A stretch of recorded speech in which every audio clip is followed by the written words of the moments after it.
Jamaica just smashed a world record and proved a legend is back while shattering another record. Jamaica left with history and massive momentum. They reminded the world that when they get serious about relays, everyone feels it. Heading into this meet, questions were everywhere. Was Jamaica taking this seriously? Which teams actually brought their heavy hitters? Who was ready to perform when the pressure hit? The answers arrived fast. A mixed 4x100 world record. A mixed 4x400 national record. Then another women's gold. Right in the middle was Elaine Thompson-Herah. She took the baton with Jamaica trailing and flipped the entire race on its head. This story is about way more than just one result or a single relay. Jamaica didn't just run well, they shifted the energy of the entire meet. Elaine's presence made the message louder and sharper, something the rest of the world cannot ignore. The first explosion hit in the mixed 4x100.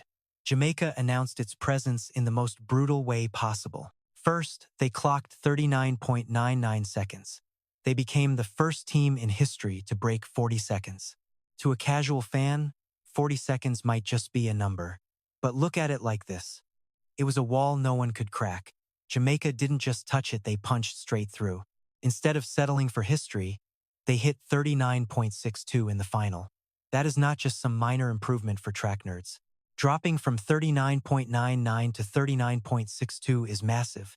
It's like gently opening a door, then coming back and blowing it off the hinges. The powerhouse team of Akeem Blake, Tina Clayton, Kadrian Goldson, and Tia Clayton didn't just win. They made the rest of the field look like they were chasing a bullet train that was still gaining speed. The scariest part of that mixed relay wasn't just the speed, it was how clean and controlled they looked from the first stride to the finish. Anyone can understand this. If a relay handoff is messy, it's like a race car slamming the brakes on a straight road. You lose everything instantly. Rhythm dies and momentum vanishes. But Jamaica never tapped the brakes. They didn't hesitate for a single second during that entire record-breaking run. They were just flowing. Akeem to Tina was crisp. Tina to Kadrian was totally perfect. Kadrian to Tia was smooth. No panic, no reaching, and no awkward slowing down to hunt for the baton. Just snatch and go. Catch and go. That's why this world record feels so legitimate. This wasn't luck. It was organized. Jamaica put real superstars out on that track. Then they backed them up with technical work good enough to let every ounce of speed breathe. When Jamaica nails that combo, the race becomes a total nightmare for everyone else. Then came the mixed 4x400. This massive performance shouldn't be buried just because that world record stole all the big headlines. Jamaica took silver, setting a national record of 3 minutes, 8.24 seconds. To picture that, 4 athletes covered 4 full laps in just over 3 minutes. On average, every single leg was moving at the pace of a top-tier specialist, not a relay filler. That's championship speed. But the bigger story was how the entire team pulled together to make it happen. DeAndre Watkins started strong. Shanae Anderson delivered way more than anyone expected. Antonio Watson played his usual game, staying controlled early on before attacking late. Rashida Clayton ran like a woman who decided to leave every ounce of energy on the track. This mattered because it wasn't just one superstar carrying a weak team. This was a true team effort. It proves Jamaica's coaching, relay structure, and overall depth are at another level right now. The emotional peak of the entire weekend, the part that grabs you by the throat, is the women's 4x100 and Elaine Thompson-Herah's anchor leg. Jamaica clocked 42.02. Let's put that in perspective. The entire race was over in the time it takes to say, Elaine just stole that, with pure shock. When Elaine got the stick, Jamaica wasn't even in front. Those first 3 legs had just enough stumbles to cause trouble. There was enough pressure and uncertainty that the race was still wide open for anyone to grab. Then Elaine touched that baton. Within 50 or 60 meters, the entire mood of the race shifted. She erased the gap and moved Jamaica in front so fast it looked like the race difficulty just changed. That's why her leg felt so dramatic. She didn't inherit a simple lead or a cruise job. She stepped into pressure and risk, then turned it into total command with frightening ease. That anchor leg is exactly why Elaine is the main headline in Jamaica's massive success. This didn't look like a woman just white-knuckling a relay lead, trying to survive until the finish line. This felt like a reminder that even after the setbacks, the injuries, and those long months where fans spoke of her more in memory than as a live threat, Elaine still possesses that magic touch, where grabbing the baton forces the entire race to bend to her will. If you're new here, look at it this way. Jamaica was trailing when she took over, and by the final straight, they were suddenly bossing the race. That isn't normal. It's not what typical stars do.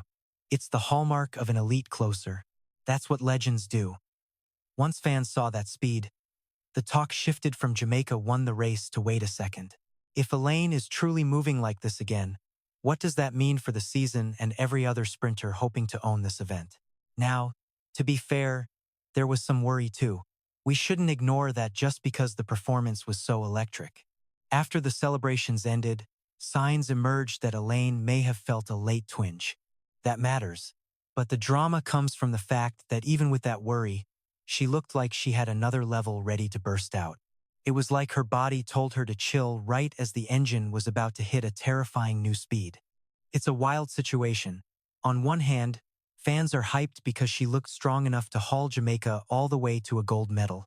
On the other hand, there's that anxiety, because everyone knows that with Elaine, everything comes down to her health. If she's fit, the women's sprint story gets way more crowded, dangerous, and uncomfortable for the rest of the world. That anchor leg wasn't just a fast relay split. It was a teaser, a warning, a scare, and a massive hint at what might be coming. The men's side wasn't as flashy, but it was still critical, and to be honest, it made Jamaica's weekend feel more grounded. The men failed to make the 4x100 final initially, and that's significant, because it highlighted the exact same issues people have been bringing up for a long time. The exchange zone still isn't as efficient as it needs to be, but they did recover in the repechage, winning in 38.14 seconds to stay alive. To put it simply, it wasn't the cleanest route, but they found a side door instead of heading home with nothing. That matters because it showed that while the weekend wasn't perfect, it was resilient. Jamaica still showed enough raw speed to prove the issue isn't talent. Sometimes it's about how that talent is connected, timed, and trusted. While the women looked dominant and the mixed teams looked sharp, the men still looked like a squad with unfinished business, high potential, and technical details they must fix to be a real threat later. So when you add it all up, Jamaica left these world relays with far more than just a nice medal count and a few headlines. They left with 2 gold medals, 1 silver, a world record, and a national record. More importantly, they left with a clear identity, momentum, and real emotional power. The mixed 4x100 showed the world what happens when Jamaica takes a new relay seriously and goes all in. The mixed 4x400 showed balance and depth, while the women's relay proved Jamaica can still close like absolute champions.